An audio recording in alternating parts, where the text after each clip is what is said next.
Hello ladies and gentlemen, Jellyman here, resident Zelda fanboy of Zoned.Live and inarguably the one with the most pleasant voice. With the sequel to Breath of the Wild in the works, we feel that this could be a perfect opportunity to give a new lease of life to some of the older Legend of Zelda meanies. For the sake of brevity, and because saying the sequel to Breath of the Wild is a bloody mouthful, we shall be referring to the sequel henceforth as Breath 2.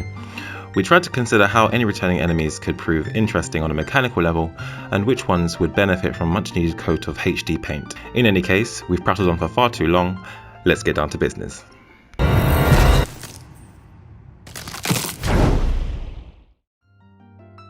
Dark Nuts, Iron Knuckles, and Dark Hammers. We've grouped these three armoured icons together as we feel that mechanically they offer similar but nuanced combat experiences. Dark Nuts and Iron Knuckles in particular require Link to remove some or all of their armour in order to deal damage. And even though the return of Magnesis is unlikely in the sequel, we feel that it could be an interesting challenge to remove their armour piece by piece with the aforementioned rune mid-combat, and then proceed to have a good old-fashioned clashing of the blades. The Dark Hammer also had its first and only appearance in a 3D Zelda as the Snow Peak mini-boss in Twilight Princess, and they are in desperate need of a reappearance as approaching them while they're literally swinging their giant metal ball around, giggity, would require a new level of strategy not seen in over 10 years in a 3D Zelda game. Cargo Rocks. These wicked winged wankers first appeared in The Wind Waker, and then made a sophomore appearance in Twilight Princess. Seeing as Breath of the Wild had a lack of airborne enemies, we feel that the Mika Keys, while the Zelda staple, are more of a nuisance that drove us batty, get it, than an actual threat. Bring back the Cargo Rocks and make them a little faster, a little more vicious, and prone to attack Link on horseback, and you have the perfect recipe for an enemy that tests your archery skills while riding your steed. They could even grab Link and require him to escape and use the paraglider to avoid the #1 killer in Breath of the Wild, that fatal combination of gravity and high altitudes. Pose. I got Pose in different area codes, but for some reason not in the latest incarnation of Hyrule.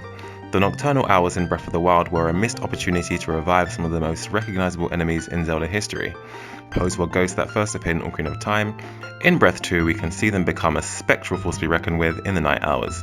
We think that Breath 2 could also take things a step further and make it so that these nighttime nasties can only be harmed by magical weapons, such as those of the elemental variety or the Master Sword, ensuring that the player always keeps at least one of these weapon types on hand in the event of a haunting. Skulltula and Wolfshire. We have to give a shout out to Matthew Matosis for this idea, but we would love it if climbing in Breath 2 posed another layer of challenge in the form of enemies that also have the ability to crawl up vertical surfaces. Enter the Wolfshire and the Skulltula. Before the player decides to climb up a sheer cliff face, she or he needs to bring out the insect repellent and exterminate any creepy crawlies that may lie in his path. Of course, Link uses the bow and arrows, not bug spray, but it gets the job done all the same. Levers. The Gerudo Desert was a vast, dry expanse in Breath of the Wild that at times felt parched for enemies. Between the oppressing heat and the long on-foot journeys, we feel that Breath 2 could keep things interesting by inviting the Levers to remind Link to stay on his toes by literally attacking his toes. Admittedly, they had very predictable behaviour, and like the aforementioned Keys were more of a nuisance than a real threat, but they'd be simple to implement and could add another level of danger to the already treacherous desert region. Stalfos. We know, Stalfos type enemies were technically in Breath of the Wild, but we missed the threat of a Skeletal Soldier well versed in sword combat.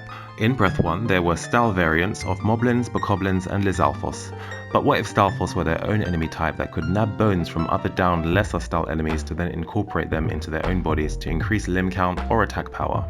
Given the apparent darker tone of Breath 2, we think it would be right on the money to introduce an enemy that has an inherent creep factor. This would in turn up the tension and fit right in with the apparent sinister tone of Breath 2. Tektites. These annoying arthropods antagonize Link by bouncing boisterously all over the shop, even on the water surface in the case of the blue ones. Picture this, swarms of them could be disguised as floating debris or something equally inconspicuous, and then once Link is in proximity they could proceed to hop after him in droves.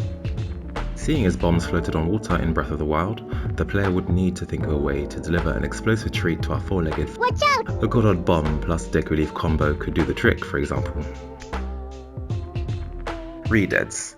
If rumours are to be believed, Breath 2 will have a more sinister vibe and a more oppressive atmosphere. And if this is to be the case, what better enemy to bring back than the literally petrifying Redeads? If the sound design on Breath is any indication, the shrill shrieks of these withered husks could really make our skin crawl. and the added threat of petrification could really amp the challenge up a notch and make players think twice about approaching them head on.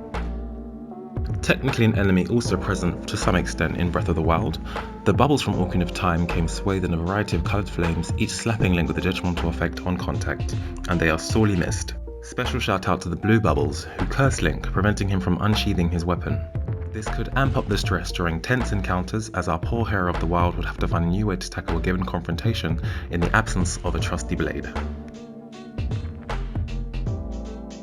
Okay, before I mention my final pick, let me start by saying that, as you may have all guessed, I'm a big fan of ambush type encounters, and seeing as there are ruins everywhere in Breath of the Wild, it would be a rock solid idea to have Amos in said ruins disguised as a whole manner of statues and sculptures. Their designs would vary so as to avoid being detected too easily, and in classic Zelda fashion they would keep their front sides squarely faced in Link's direction so as to avoid exposing their diamond encrusted derrieres. So there you have it, my ideas for 10 enemies that deserve to return in Breath 2. If I had it my way, and if Nintendo had 10 times the workforce, I'd make sure that every enemy in Zelda history made a return as a nod to Breath of the Wild's unified timeline.